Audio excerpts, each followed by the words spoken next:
Hello students, आज हम करेंगे chapter 5 commercial mathematics. Commercial mathematics वो मैथमेटिक्स होती है जो हमें ब्याज के बारे में बताती है, मतलब इंटरेस्ट के बारे में बताती है, कंपाउंड इंटरेस्ट के बारे में बताती है, सिंपल इंटरेस्ट के बारे में बताती है। ठीक है, जो कमर्शियली यूज होती है लेन देन में पैसे का, कि कितने साल में कितना ब्याज बना, कितने रेट से बना, कितना रेट था, कितना रेट हम इतने पैसे पे दें तो हमें इतना पैसा मिले ब्याज के तौर पर। ठीक है, ये सारी मैथमेटिक्स हम पढ़ेंगे। ये बहुत जरूरी है, ये चैप्टर हमें आगे फ्यूचर में भी हमें काम आने वाला चैप्टर है। ठीक है, इस चैप्टर में, कमर्शियल मैथमेटिक्स चैप्टर में 1 मार्क्स के 3 क्वेश्चंस आएंगे। ठीक है, मींस इसमें 3 क्वेश्चंस ऑब्जेक्टिव्स रहेंगे। तो हमें ऑब्जेक्टिव टाइप क्वेश्चंस, मतलब जो सिंपल सिंपल छोटे छोटे क्वेश्चंस है, उन पे ज्यादा ध्यान देना है। और एक आएगा हमारा 5 मार्क्स में क्वेश्चन। 5 मार्क्स में क्वेश्चन आएगा तो वो ऑब्वियसली बात है कि वो बड़ा क्वेश्चन होगा, तो हमें बड़े क्वेश्चंस पे ध्यान देना है और सबसे छोटे क्वेश्चंस पे ध्यान देना है, कौन कौन से क्वेश्चंस बन सकते हैं। ठीक है, फर्दर इसमें हमारे पास इस चैप्टर में हमारे पास मेन टॉपिक्स जो है वो है कंपाउंड इंटरेस्ट, इसके बाद है compound interest by simple interest. Simple interest के साथ हमें कंपाउंड इंटरेस्ट निकालना है। ठीक है, इसके बाद आता है फॉर्मूला मेथड है एक, और जिसका अल्टरनेटिव भी मेथड है। फॉर्मूला मेथड के अलावा हम इसको इस मेथड से भी कर पाएंगे, इसका नाम अल्टरनेटिव मेथड है। ठीक है, इसके बाद हमें आता है लॉगरिथम्स। लॉग वाली वैल्यूज को हम कैसे सॉल्व करें और किस तरह उसको इजी बना पाए। एक्चुअली ये लॉग वाली जो मेथड है हम इसलिए यूज कर रहे हैं क्योंकि यहाँ पे इन क्वेश्चंस में अगर क्वेश्चंस कॉम्प्लिकेटेड हो जाते हैं तो हम लॉग का यूज करके उसको इजी बना सकते हैं। ठीक है, और इसके बाद फाइनली है application of algorithm, application of logarithm in mensuration. ठीक है, एप्लीकेशन मतलब इसका यूज कहाँ है लॉगरिथम्स का, मेंसुरेशन में। जो स्ट्रक्चर्स होते हैं पैरेललोग्राम और ट्रायंगल, इन सभी का एरिया वगैरह, ये सारी चीजें मेंसुरेशन के अंडर में आती हैं। तो इन सभी की क्या एप्लीकेशन है लॉगरिथम के साथ। ठीक है, हम कैसे इसको यूज कर सकते हैं लॉग को। ठीक है, ओके, तो हम क्वेश्चन से शुरू करते हैं। सबसे पहले हम लोग करेंगे ऑब्जेक्टिव टाइप क्वेश्चंस। ठीक है, क्योंकि वो 3 मार्क्स के क्वेश्चन एक्वायर करता है इस चैप्टर से, तो हमें उस पर फोकस करना होगा। ठीक है, ओके, सबसे पहले हम लोग करेंगे ऑब्जेक्टिव्स, जो कि हमें 3 मार्क्स एक्वायर करते हैं इस चैप्टर से। ठीक है, तो इसमें क्या होगा, सबसे पहले हम लोग फॉर्मूलेज देखते हैं कि कौन कौन से फॉर्मूलेज हमें पूछे जा सकते हैं, किस किस का यूज हो सकता है। ठीक है, तो हमें फॉर्मूलेज को याद रखना भी जरूरी है, क्योंकि हो सकता है क्वेश्चन में आपको पूछ लिया जाए कि बताइए सिंपल इंटरेस्ट का फॉर्मूला इन 4 ऑप्शंस में से कौन सा है। ठीक है, तो हमें फॉर्मूला भी याद होना चाहिए। तो जैसे पहला फॉर्मूला है अमाउंट के लिए, फॉर्मूला है तो A is equals to P 1 plus R upon 100 की होल पावर n, और यहाँ पे A इज इक्वल्स टू कितना है, अमाउंट है, P इज इक्वल्स टू है principal, R is equals to है rate, and n is equals to है टाइम। ठीक है, R यहाँ पे रेट परसेंट है और टाइम जो है वो n है। ठीक है, तो ये हमारा अमाउंट का फॉर्मूला है। दूसरा फॉर्मूला हमें इस चैप्टर में यूज करना है, वो है डिप्रिसिएशन का फॉर्मूला। ठीक है, फॉर डिप्रिसिएशन, डिप्रिसिएशन के फॉर्मूला क्या होता है, amount is equals to P 1 minus R upon 100 की पावर n। ठीक है, और जो ये P, A, R, N जो है वो यही सेम चारों हैं। ठीक है, इसके बाद एक और फॉर्मूला आता है हमें डायरेक्टली, अगर हमें कंपाउंड इंटरेस्ट निकालना हो तो हम लोग का फॉर्मूला होता है कंपाउंड इंटरेस्ट का, CI मतलब compound interest is equals to P, इसके बाद आता है 1 प्लस R अपॉन 100 की पावर n माइनस 1। ठीक है, इसको हम लिख सकते हैं यहाँ पे CI इज इक्वल्स टू क्या है, यहाँ CI इज इक्वल्स टू है कंपाउंड इंटरेस्ट, कंपाउंड इंटरेस्ट। इसके बाद P is equals to principal है, principal, R is equals to है rate and N is equals to है टाइम। ठीक है, इसके बाद फर्दर हमारे पास सी आई को हम और क्या लिख सकते हैं, सी आई को हम एक और तरीके से लिख सकते हैं, C I compound interest is equals to amount, क्योंकि हम देख रहे हैं कि अमाउंट इज इक्वल्स टू कितना होता है, ये भी अमाउंट होता है और ये यहाँ पे अमाउंट है, राइट, अमाउंट वाली वैल्यू है और उसमें से 1 माइनस किया है, मतलब p माइनस किया है, तो अमाउंट माइनस प्रिंसिपल जो होता है वो क्या होता है, कंपाउंड इंटरेस्ट। ठीक है, इसके बाद लॉग्स की प्रॉपर्टीज कुछ होती हैं। ठीक है, 4th नंबर पे लॉग की प्रॉपर्टी क्या होती है, अगर लॉग m डॉट n है, m और n कोई कांस्टेंट नंबर है, ठीक है, कोई भी वैल्यू हो सकती है 2 4 6 8 जो भी है साथ में, ठीक है, mn है, अगर log mn है तो इज इक्वल्स टू क्या होगा, log m plus log n यहाँ पे हो जाएगा। ठीक है, तो ये प्रॉपर्टी से हम इसको ऐसे लिख सकते हैं, log mn is equals to log m plus log n। इसके बाद 5th प्रॉपर्टी क्या कहती है, अगर log m की पावर n है तो हम उसको क्या लिख सकते हैं, log m और n, मतलब n जो होगा इस साइड आ जाएगा और log ऐसे ही रहेगा और n नीचे यहाँ पे आ जाएगा, मतलब n जो पावर था वो इस तरफ आ जाएगा, तो क्या हो जाएगा, log m की power n is equals to कितना होगा, n log m, ये भी प्रॉपर्टी होती है। ठीक है, 6th क्या कहता है कि अगर ये दिया है log m अपॉन n, तो हम इसको क्या लिख सकते हैं, एक बार इसको log लिख सकते हैं log m और फिर माइनस के साथ log n इसको लिख सकते हैं। और फॉर्मूलेज है, फॉर्मूला है 8th नंबर पे heroes formula, right, heroes formula, ये बेसिकली मेंसुरेशन में यूज होता है और हीरोज फॉर्मूला जनरली ट्राइंगल का एरिया बताने के लिए होता है। ठीक है, हीरोज फॉर्मूला कहाँ यूज होता है, एरिया ऑफ ट्राइंगल के लिए। ठीक है, एरिया ऑफ ट्राइंगल के लिए, तो क्या होगा हीरोज फॉर्मूला, अंडर रूट के अंदर क्या आएगा, S, S minus A, S minus B, S minus C. ठीक है, इसको हम इक्वल्स टू में और क्या लिख सकते हैं, S is equals to, S is equals to और क्या लिख सकते हैं, A plus B plus C upon 2, हम लोग ये हीरोज फॉर्मूला होता है। ठीक है, इसका भी यूज करेंगे। इसके बाद 9th फॉर्मूला होता है हमारे पास एरिया ऑफ रोम्बस। ठीक है, एरिया ऑफ रोम्बस क्या कहता है, half of first diagonal, diagonal आप जानते हैं, डायगोनल अगर कोई रेक्टेंगल ये है तो यहाँ पे ये जो बीच में दो लाइंस क्रॉस किए हैं तो वो होती है डायगोनल्स। ठीक है, first diagonal into second diagonal.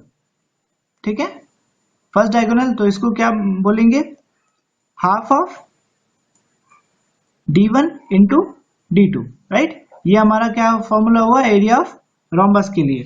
ठीक है, इसी तरह से एक और आइडेंटिटी है 10th वाली, उसमें क्या बोला है, एरिया ऑफ ट्रेपेजियम बताइए, एरिया ऑफ ट्रेपेजियम की क्या होता है, एरिया ऑफ ट्रेपेजियम की प्रॉपर्टी क्या होती है, half of sum of parallel side. ठीक है, सम ऑफ पैरेलल साइड्स। ठीक है, sum of parallel sides into height. ठीक है, sum of parallel sides into height. तो ये हमें 10 फॉर्मूलेज हैं जो कि हमें याद रखने हैं। ठीक है, ओके स्टूडेंट्स, हमारे पास क्वेश्चन दिया हुआ है, find the difference between compound interest and simple interest. Compound interest और सिंपल इंटरेस्ट के बीच में हमें डिफरेंस निकालना है। उसमें हमें अमाउंट दिया है, इंटरेस्ट फॉर रीज कितना 2000 at the rate of 5% per annum. ठीक है, मतलब 5% हमें रेट कितना दिया है 5%, और कितने साल के लिए, फॉर 3 इयर्स के लिए निकालना है। ठीक है, तो हमें पता है कि हमें क्या क्या निकालना है, यहाँ पे एक सिंपल इंटरेस्ट निकालना है, फिर कंपाउंड इंटरेस्ट निकालना है। ठीक है, और उनका डिफरेंस जो होगा वो आंसर होगा। तो सबसे पहले हम लोग क्या करेंगे, हमें पता है सिंपल इंटरेस्ट, सबसे पहले हमें गिवन वैल्यूज लिख लेते हैं कि क्या क्या हमें गिवन दिया है। तो गिवन हमारे पास है प्रिंसिपल इज इक्वल्स टू कितना दिया है 2000, ठीक है। हमें रेट दिया हुआ है 5% पर ईयर, ठीक है, पर ईयर 5% पर ईयर। इसके बाद हमारे पास है टाइम, टाइम हमारे पास कितना दिया है 3 इयर्स का, ठीक है। अब हमें पता है, क्योंकि हम जानते हैं सिंपल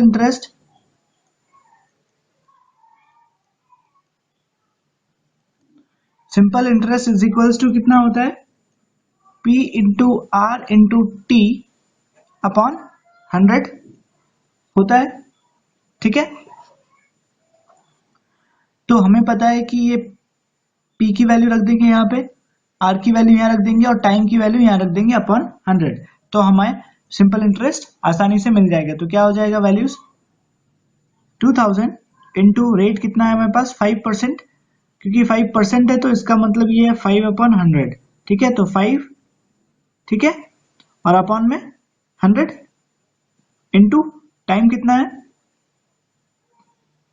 3 इयर्स, तो ये कितना हो जाएगा यहाँ पे 3, ठीक है। तो देन कितना आ जाएगा हमारे पास, ये 20 से 20 हम कैंसिल कर सकते हैं। इसके बाद 25 जा 100, 100 3 जा 300, तो हमारे पास कितना आ गया 300 आ गया, और ये कितने में है रुपीज है, तो रीज हमें लगाना जरूरी होता है, ठीक है। ये हमारा सिंपल इंटरेस्ट आ गया। अभी हमें एक और क्या निकालना है, हमें बोला गया है कंपाउंड इंटरेस्ट निकालने का भी, कंपाउंड इंटरेस्ट भी निकालना है, ठीक है। तो कंपाउंड इंटरेस्ट निकालने के लिए क्या करेंगे हम लोग, कंपाउंड इंटरेस्ट का सिंपल सा फॉर्मूला लगा देंगे।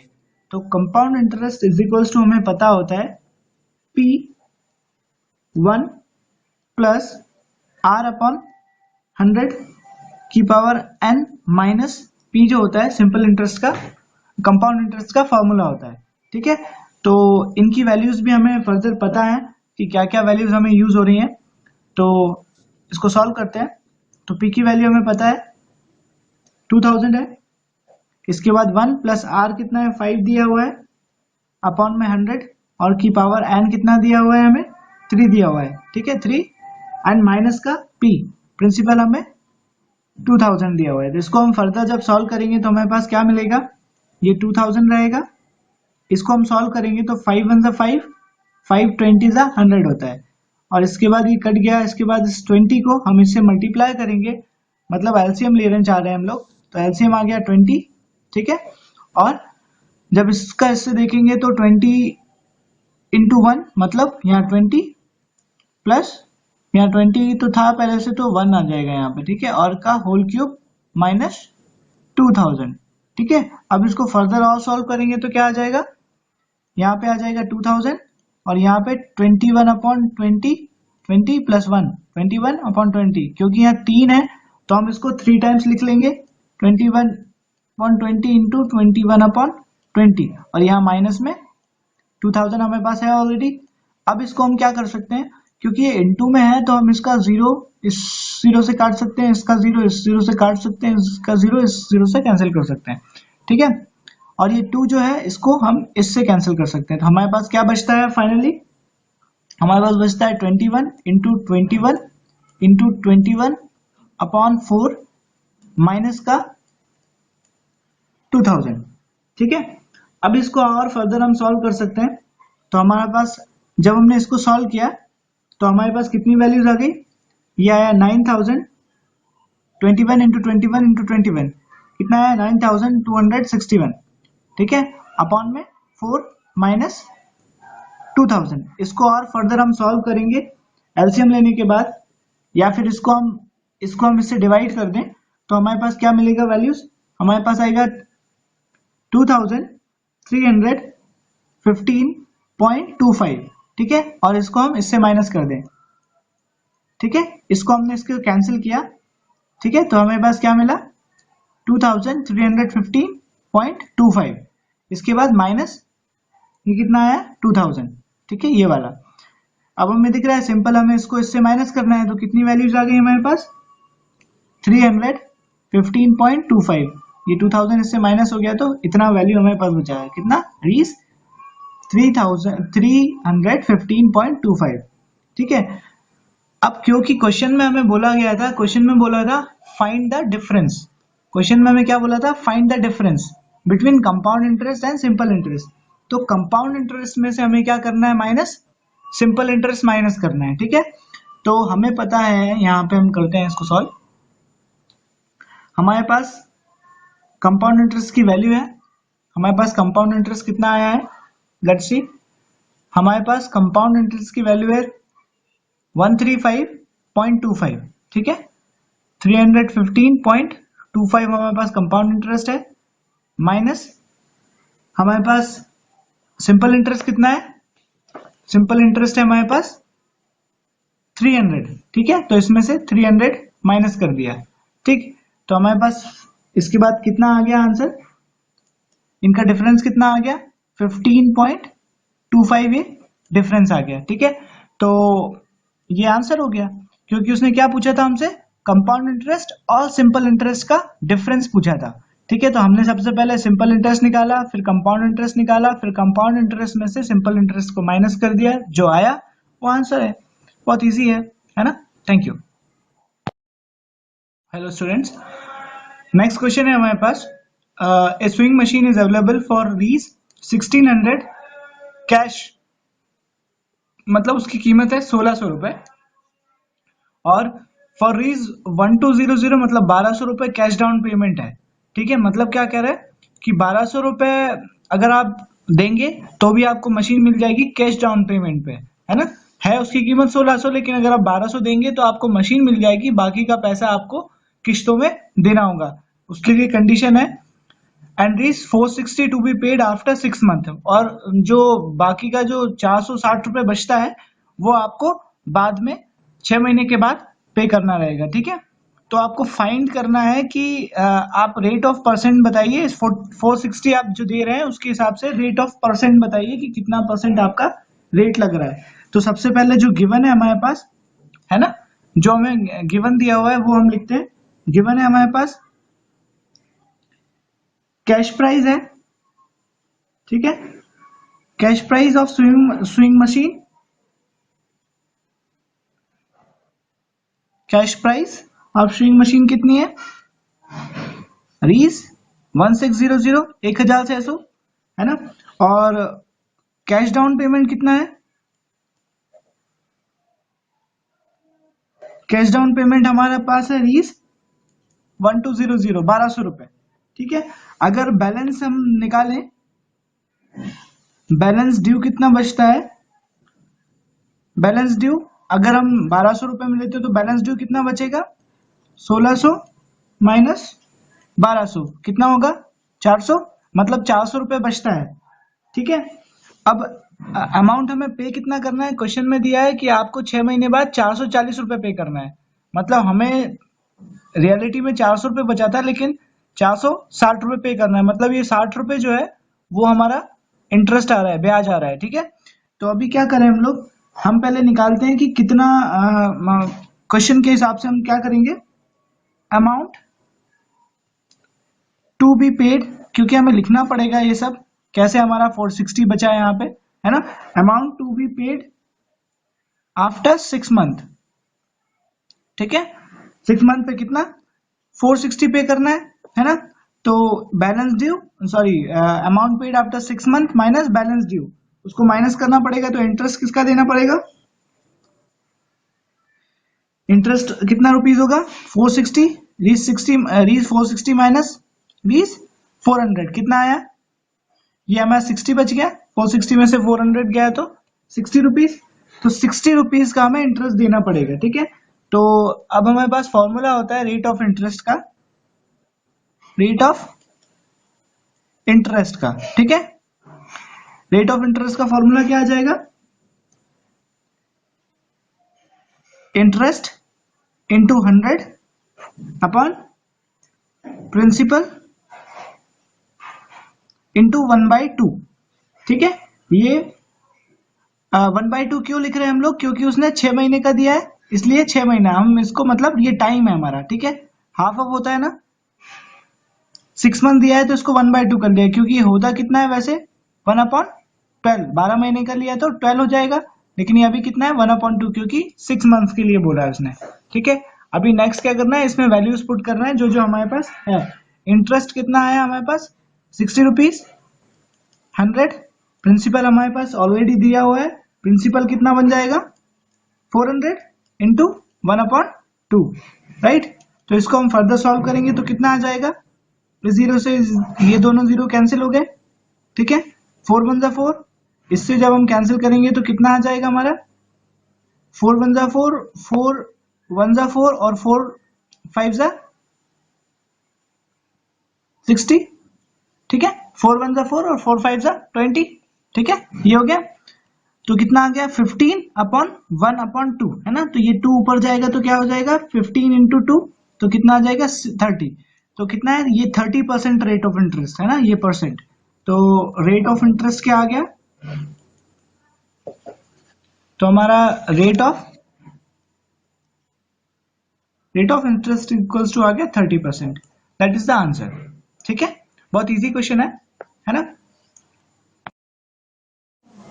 ओके, हमारा एक क्वेश्चन है, a room is 8 metre long, 8 metre लंबा है कोई रूम है और 7 मीटर वाइड उसकी चौड़ाई है, ठीक है, 7 मीटर चौड़ा है और 4 मीटर उसकी हाइट है, ठीक है। उसी रूम में एक दरवाजा है जो जिसकी लंबाई चौड़ाई है 3/2 मीटर्स की, और उस रूम में 2 खिड़कियां हैं, उनकी लेंथ क्या है 2 इंटू 1.5 मीटर्स की, ठीक है। फाइंड करना है हमें कॉस्ट ऑफ पेंटिंग, है ना, पेंटिंग की उसमें दीवारें जो है उसको पेंट करने का हमारा कितना कॉस्ट आता है, ठीक है, उसको फाइंड करना है, अगर 15 रुपए पर स्क्वायर मीटर की उसकी रेट हो, ठीक है। तो सबसे पहले हम लोग क्या करेंगे, एरिया ऑफ वॉल निकालेंगे, सबसे पहले हम लोग पूरा जितनी भी वॉल है उसका एरिया निकालेंगे, ठीक है। तो हमारे पास फॉर्मूला हमें पता है, क्योंकि नॉर्मली देखिए एरिया ऑफ वॉल क्या हो जाएगा, area of walls of room कितना हो जाएगा is equals to 2 into length plus breadth, है ना, इंटू हाइट, ये हमारा फॉर्मूला होता है, क्योंकि वॉल्स जो होगी वो रेक्टेंगुलर फॉर्म में होंगी, ठीक है। तो क्या हो जाएगा 2, लेंथ हमें पता है 8 मीटर्स है, ब्रेथ हमें पता है 7 है, हाइट पता है 4 है, ठीक है। तो इसको हम जब सॉल्व करेंगे तो 2 ऐसे ही रहेगा, ये 15 हो जाएगा, 8 + 7 15 इंटू 4, है ना। इसको फर्दर हम मल्टीप्लाई करेंगे तो कितना आ जाएगा 120, क्योंकि 15 2 जा 30, 30 4 जा 120, है ना, और स्क्वायर मीटर, ठीक है, ठीक है। 2 मल्टीप्लाई करेंगे 15 से तो 15 दूनी 30 और 30 चौका 120, ठीक है। तो ये हो गया 120 स्क्वायर मीटर, ठीक है। इसके बाद हम हमारे पास क्या होगा, अभी हमने वॉल का एरिया निकाल दिया, इसके बाद हम एरिया निकालते हैं किसका, जो डोर है हमारा उसका एरिया निकालते हैं, ठीक है, एरिया ऑफ डोर, ठीक है। एरिया ऑफ डोर क्या आ जाएगा, उसकी लेंथ कितनी है 3 इंटू 2, तो हमें पता है लेंथ इंटू ब्रेथ होता है, area of door length into breadth होता है, तो हम लोग लिख देंगे 3 इंटू 2, तो उसका कितना आ जाएगा 6 स्क्वायर मीटर, ठीक है। इसके बाद एक और है हमारे पास एरिया ऑफ 2 विंडोज, हमारे पास 2 खिड़कियां हैं, तो क्या हो जाएगा एरिया ऑफ विंडोज, अब जब निकालेंगे तो एरिया ऑफ विंडोज क्या हो जाएगा 2 इंटू लेंथ इंटू ब्रेथ, क्योंकि 2 है, 2 खिड़कियां हैं तो 2 से मल्टीप्लाई कर देंगे, ठीक है।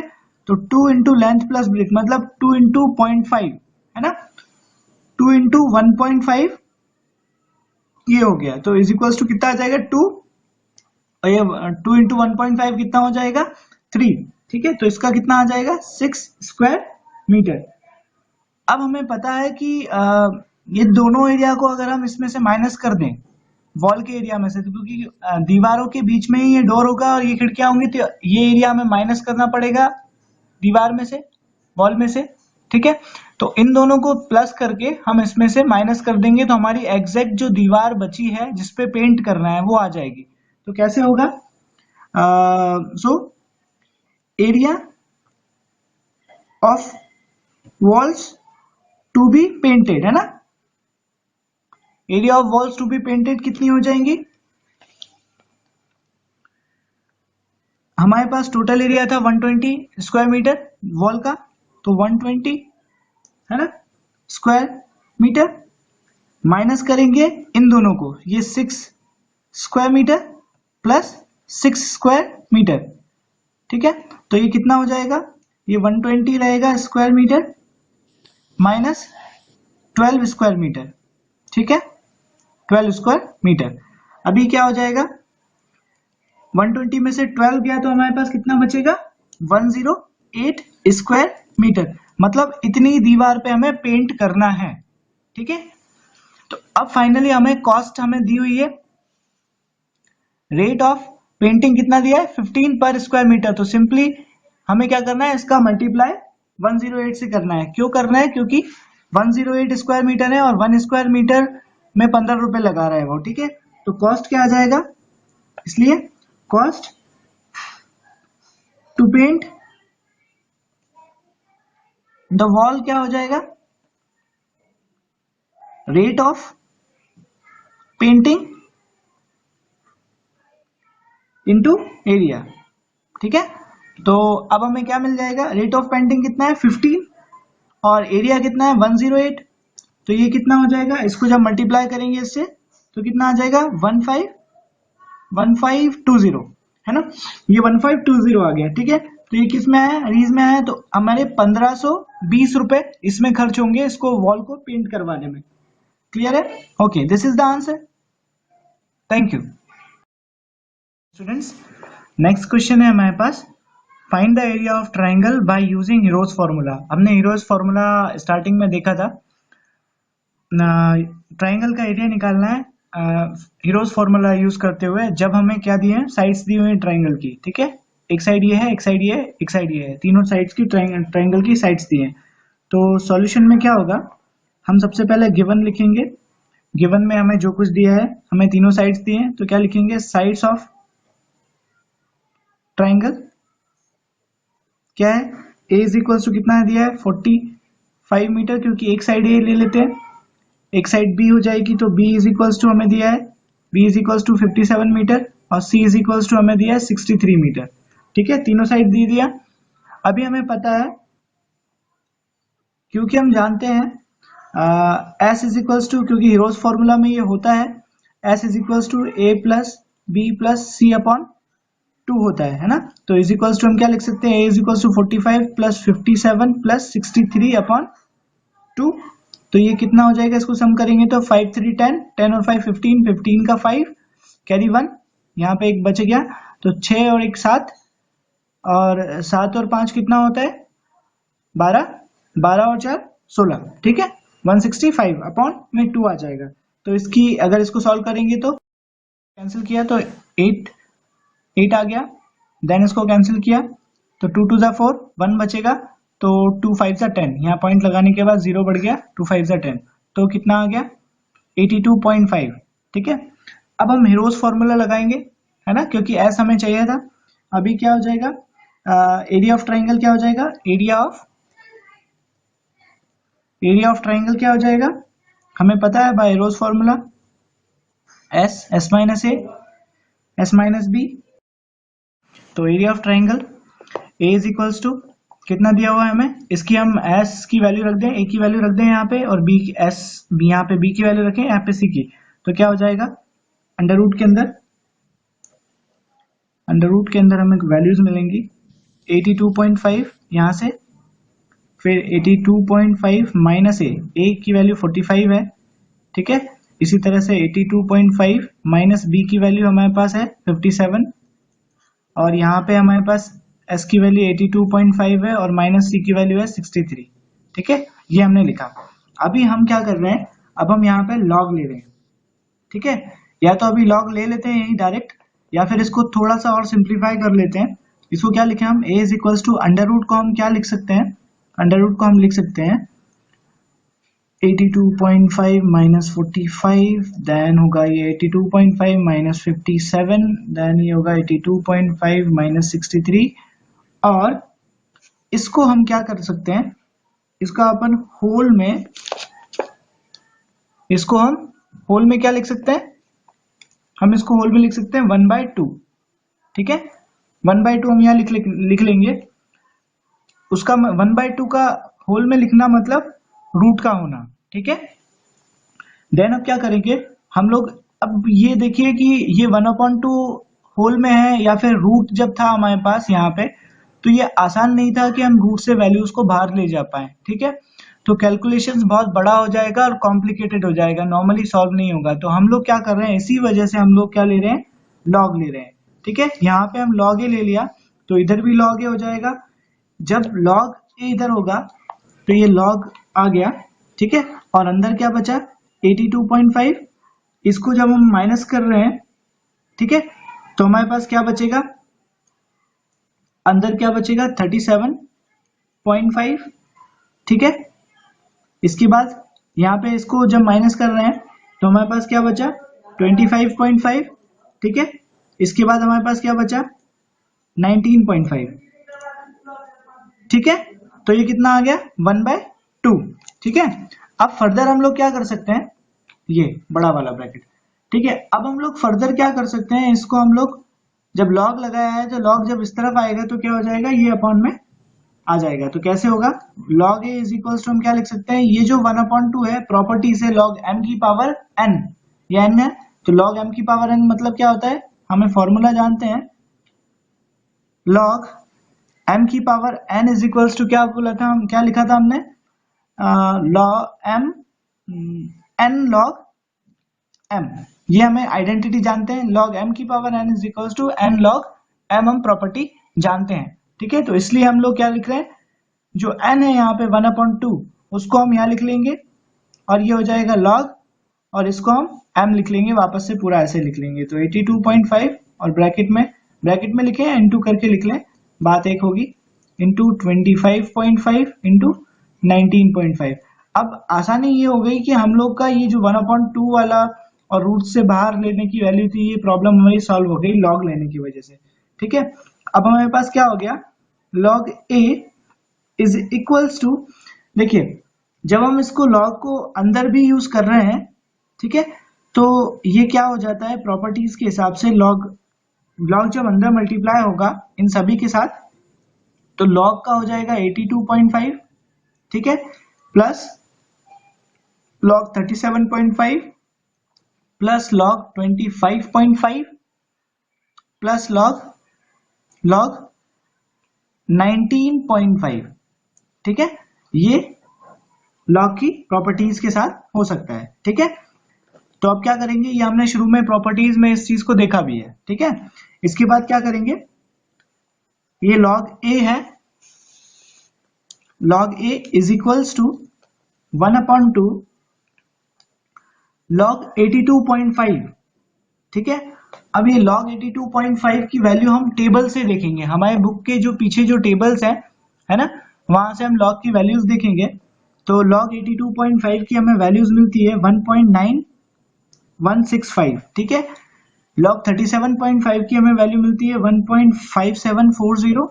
देन हमें log 25.5 की वैल्यू क्या मिलती है, 1.4065 प्लस 1 पॉइंट, ये log 19.5 की 1.2900, ये हमें वैल्यूज मिल गई। अब हम इनको सम कर सकते हैं आसानी से, ठीक है।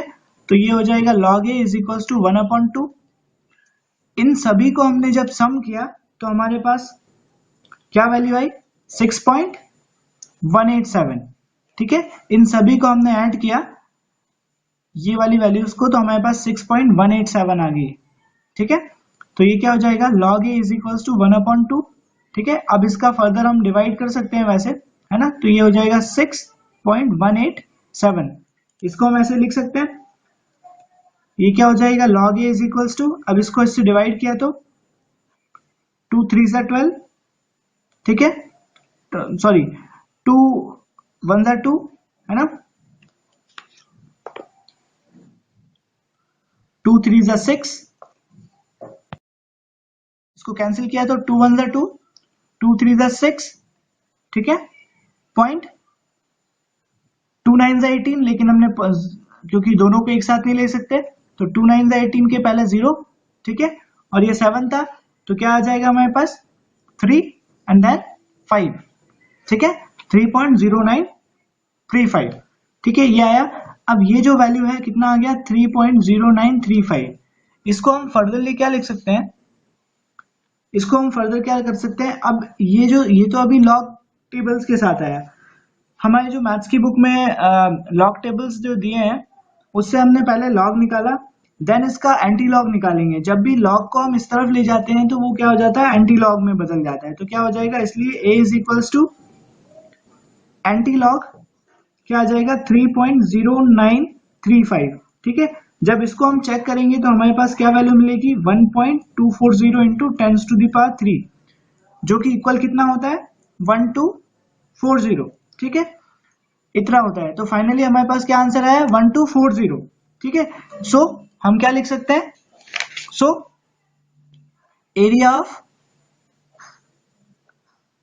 ट्राइंगल इक्वल्स टू कितना हो गया 1240 square metre. Okay, thank you.